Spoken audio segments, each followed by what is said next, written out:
Hey guys, my name is Nick and welcome back to the channel. And yeah, no face cam today because my camera's set up elsewhere for this video.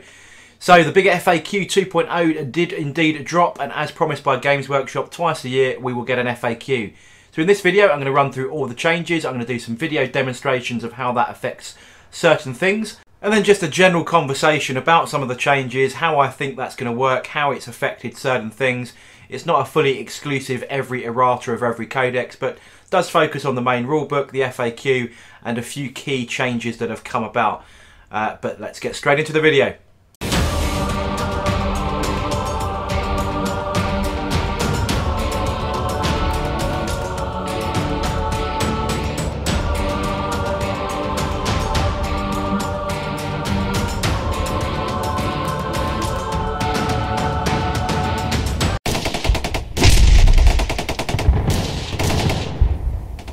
So let's run through the permanent change to Battle Brothers. So Battle Brothers is all around how you build your detachments. So if you're building a battle forged army, as in the entire of your collection, particularly for match play, you have to match one faction keyword across every single unit within the entire army.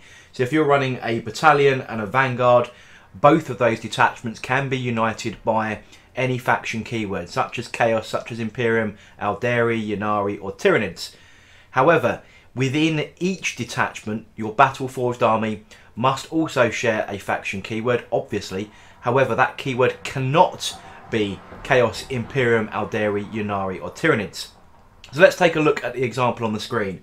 This is a de facto, bog standard battalion detachment. Ignore the numbers of the troops, this is just purely representative. So at the back here I have a unit of Zangors, in the middle I have a unit of Rubric Marines, at the front I have a unit of Chaos Cultists, then I have two characters, I have a Exalted Sorcerer and a Demon Prince. Every single one of these models shares multiple faction keywords in this example. They are Chaos, they are Thousand Suns, they are Heretic Astartes, and they are Tzeentch. So that's as good a set of Battle Brothers as you could possibly imagine. What I've done here is replace the Cultist with a unit of Blue Horrors. This is still a perfectly valid Battle Brothers detachment. However, we are only united now by two faction keywords, one of which is Chaos and one of which is Tzeentch. The Blue Horrors do not contain Thousand Suns or Heretic Astartes. However, this is still a perfectly good Battle Forged detachment. What I've done here is replace those Blue Horrors this time and put in a unit of Khorne Berserkers, which are looking pretty ropey on their old 25mm bases. One day they might release nice models for this. And a Chaos Lord with the Mark of Khorne. This is still Battle Forged, united by two keywords here, Chaos and Heretic Astartes. So they're still all good from a Battle Forged detachment perspective.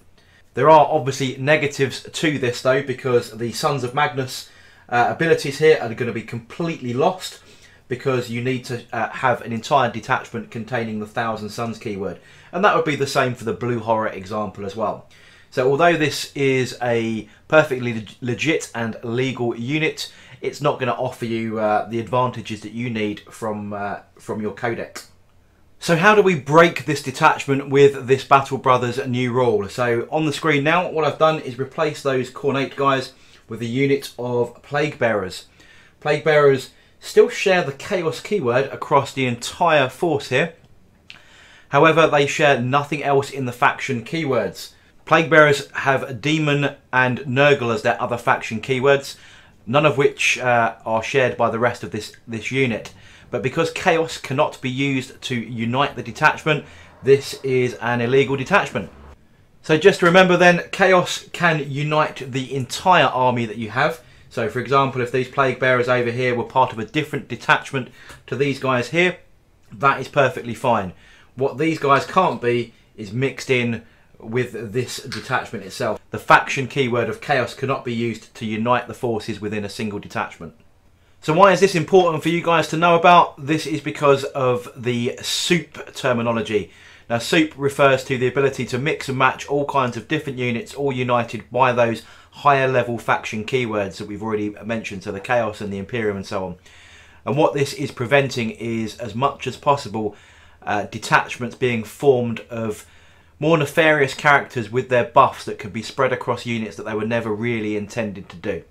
And from my knowledge, I believe that is more applicable to forces of the Imperium, to be honest, rather than the examples that I've shown on screen.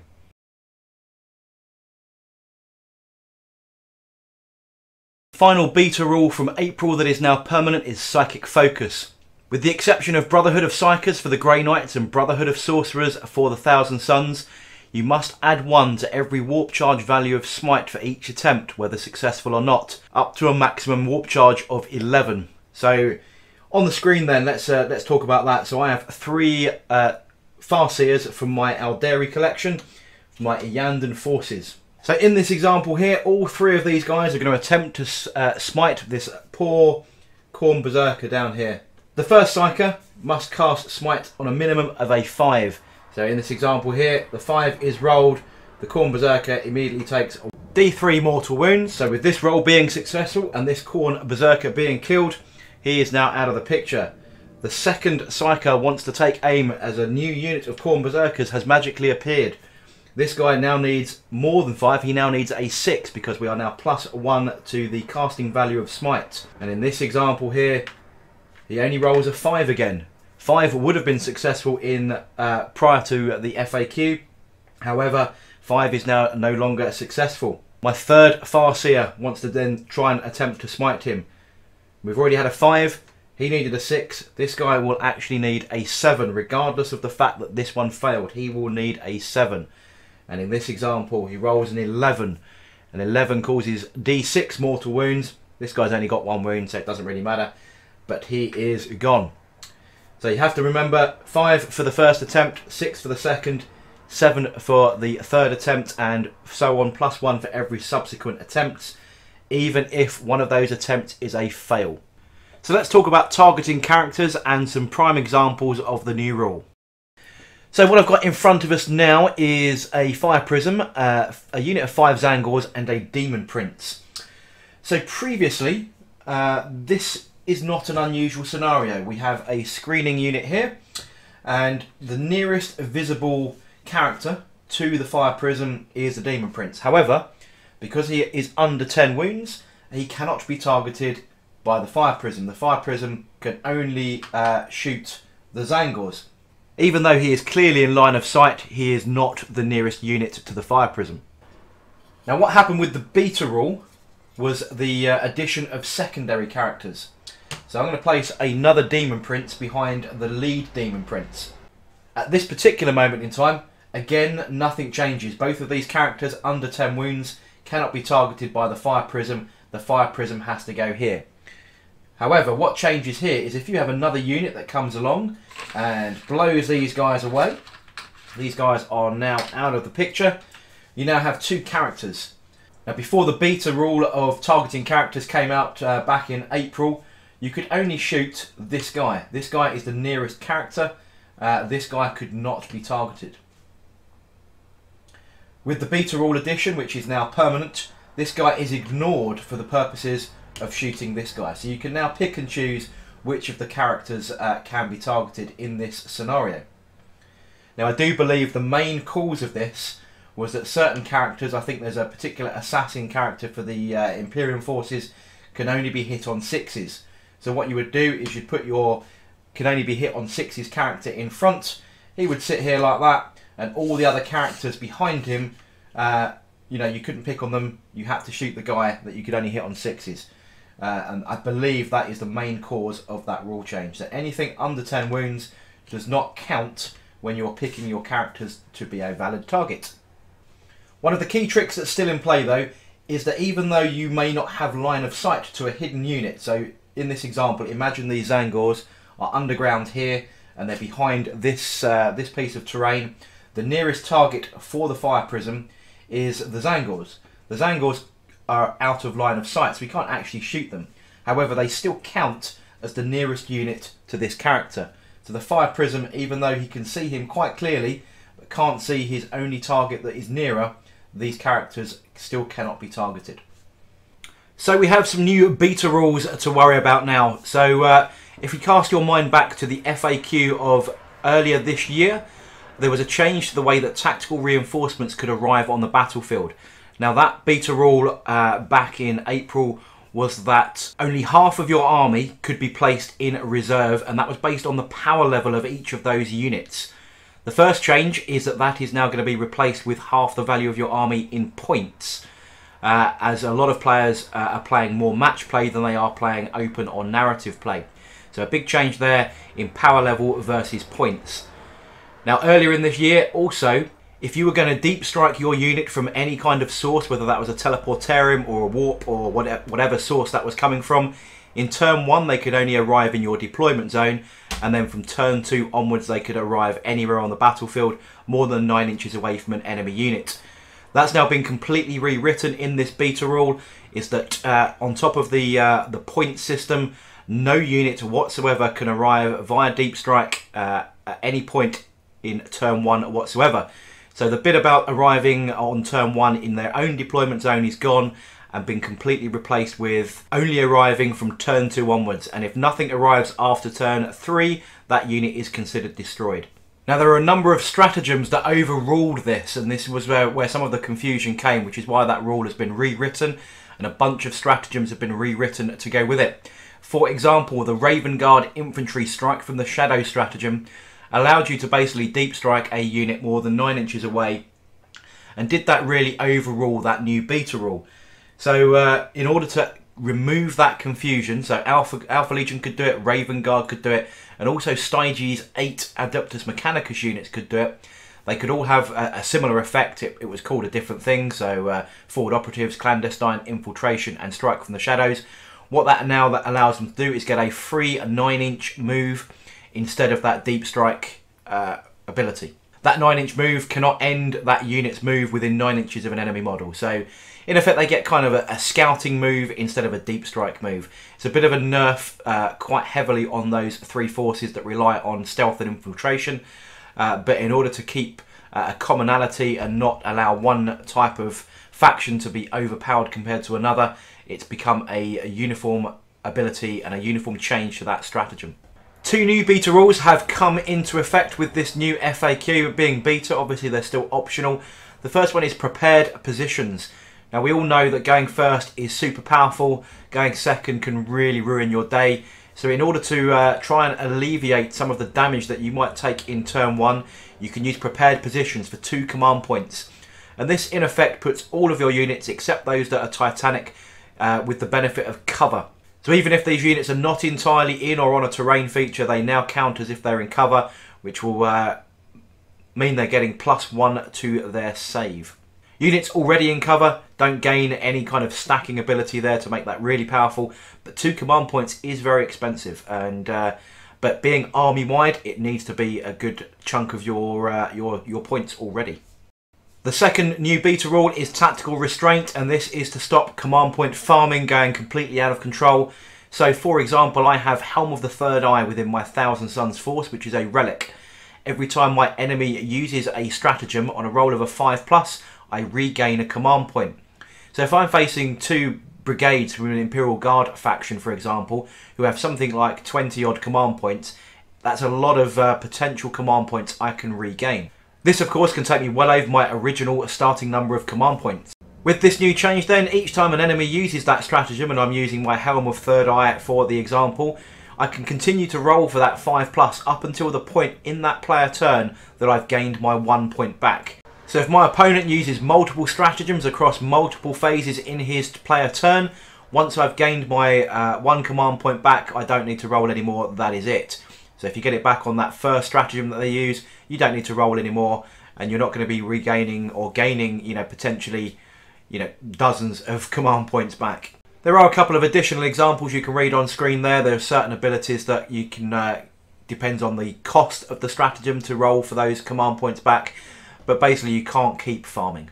Now, although this might make a difference in friendly games, in competitive arenas, this is going to do absolutely diddly squat with all of those command point farms from very, very cheap brigades and battalions of Astra Militarum, the Imperial Guard, that are just taken along with Smash Captains from the Blood Angels and your Knights. They've already got their huge amounts of command points for starting. I mean, you can really get sort of 18, 19, 20 command points just from your cheap little Astra Militarum units that are going to hide at the back, and then you spend all of those points on your Thunderhammer captains and your knights for all their relics and so on. And even though some stratagems have gone up in price, the reality is this has done nothing for the competitive arena. So let's move on to some of the errata and rulebook changes. Now the big one that has caught my eye straight off the bat is the change to the fly keyword. Now previously, fly allowed you to ignore models and terrain for the purposes of that model's movement and assault.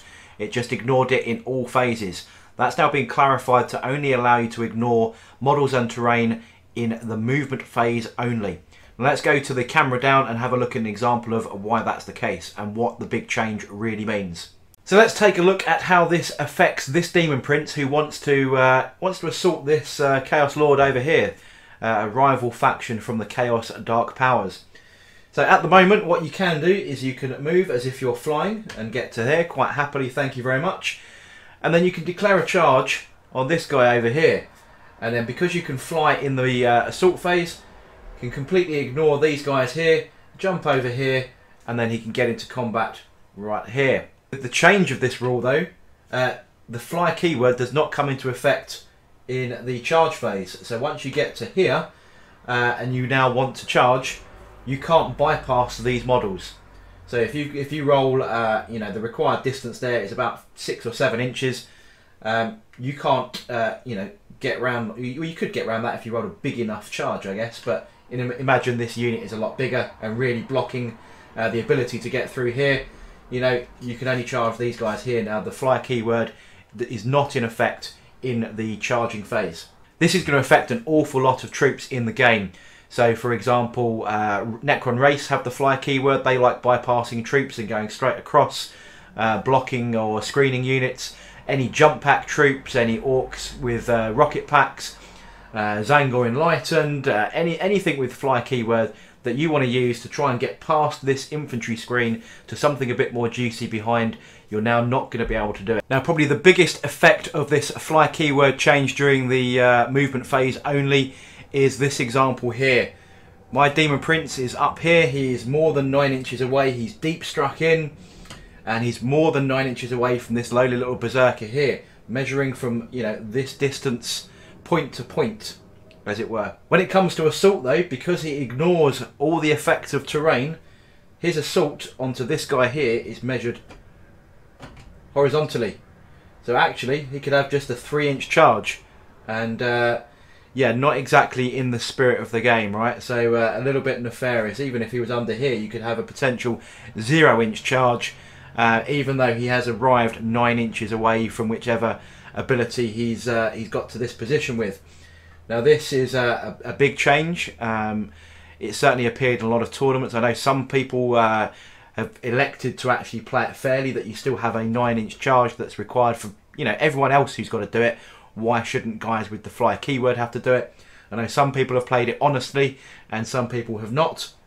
But Games Workshop have finally clarified that situation, which is only for the better. Now most of the FAQ errata from the main rulebook, in my opinion, are pretty much common sense. So things like choosing units to shoot with, you know, you're changing minor words in sentences that people have probably taken a slight advantage of. Choosing range weapons and so on, you're still resolving all the shots. Most people play the game in this way, but they're just really tightening down the wording used in the rules, especially for those match play and those competitive players. A couple of interesting ones to point out though are things like, for the purposes of strategic discipline, in match play there are various stratagems that have identical names, such as Veterans of the Long War, which appears in 3 different codexes. So if you were running detachments with each of those, can you use that same strategic card more than once? No, you cannot. That's now been clarified. Another interesting one that I'd never even considered before are teleport homers or infestation nodes friendly models, and therefore can they control objective markers? No, they cannot. I can't believe people were doing this, but that is that's how it's written and that's how people were doing it. So fair play. And then finally, some of the interesting ones about you know, multiple units and this rule of 3 that's come across. So things like Demon Prince datasheets from Codex Chaos Space Marines, Death Guard and Thousand Suns Do they count as different data sheets for the purpose of organised event guidelines? Yes, they do. So that means you can take more than 3 Demon Princes. Now this seems a little bit contradictory to me. So first off, they're saying that the stratagems, which are worded the same in the different codexes, are considered the same, but the data sheets for a Demon Prince, which are, let's be honest, the same, are then not considered to be the same. So you can take, was it up to 12 Demon Princes, 3 from each of the codexes. So Chaos, Thousand Suns and Nurgle, and then you can take 3 from the Demon Codex. So yeah, that just seems a bit bonkers to me that you've got one where you're saying it's not the same, and then one where you are saying it is the same. So that's a bit of a weird one. Again, that was also clarified for things like Carnifexes and Lehman Russes, which come in squadrons. So for example, you're taking 9 data sheets because it's 3 per data sheet. Yes, you can include 3 units in a 2,000 point game, meaning you can include up to 9 of these models. I believe there are some extras in the indexes as well, so you could probably extrapolate that a little bit more. But people have been asking these questions. These are very common questions, and it's good to see those are clarified. As I said, the rest of the FAQ to me is exceptional common sense, and it's just minor word changing just to stop rules lawyering. So finally, there's been a few command point stratagems that have gone up in price as well. So things like the ability to bring back knights on a roll of a 4 on D3 wounds, that's gone up by a command point. I'm all in favour of that one. That was rather overpowered because then you use the stratagem immediately after that knight's been destroyed and then operate it at its top profile. So very disheartening for your opponents. Has this addressed any of the problems in your games?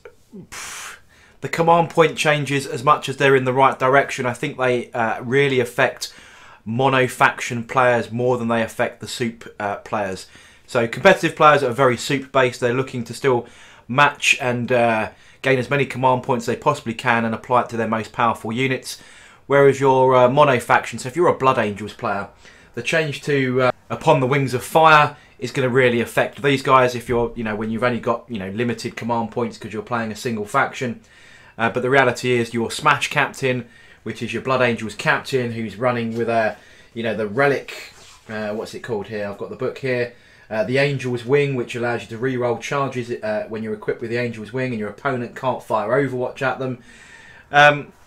Yeah, people that are running the soup list with these kind of units in them are not going to give a damn because they've got their Astra Militarum points already generated. But those that are playing, more narrative and more themed, that are trying to play this game within the matched system confines, are going to be a bit more put out. Blood Angels are now even more impacted. Overall then, my thoughts are, yep, more stuff in the right direction. The fact we're even getting FAQs on a regular basis, the community input, the feedback and so on is still a very positive thing. I just feel that they're missing a few tricks and a few ways to have made it a little bit better. Soup is still the biggest issue. The restraint on abilities to deep strike on turn 1 I think is a good thing. It just means that your opponent is now going to wait until the second turn before he's destroyed. Because in case you were unaware, what the trick was is to hide your super key units like your Drakari Ravagers or your Dreadnoughts or whatever in that deep strike reserve with whatever abilities your faction has. There's always an ability to do it. You bring them down on turn 1 in your own deployment zone, especially if you're going second. It means the enemy hasn't managed to shoot them, which means you've got something to fire back with and completely protect them. So yeah, it's in my opinion a bit of a mixed bag. But the fact it's a living rule book, the fact that some changes are being made, some of the stuff is being addressed, is only a good thing. I'd love to know in the comment section below what you think of the changes. Has it affected your army? Are you really bitter and crying salty tears into your bowl of soup over it? Yeah, I'd just love to know what your thoughts are. My thoughts are it's definitely the right direction, but I don't think it's been taken enough. The command point situation is the one that's got out of hand, especially if you're playing competitive. But I don't play that much competitive, so it doesn't overly affect me. But things like that do end up rolling into more casual players. People pick up on certain tips and tricks from those tournament players. So I hope you enjoyed this full run through of the new big FAQ version 2 2018. The way that I've presented it with all the examples and so on. I know some of that was probably a bit old news because a lot of people have been using those rules since April, but I hope the demonstrations helped those that didn't quite follow how battalions and all that have changed. But if you did enjoy the video, don't forget to like, comment and subscribe, and I shall catch you guys on the next video.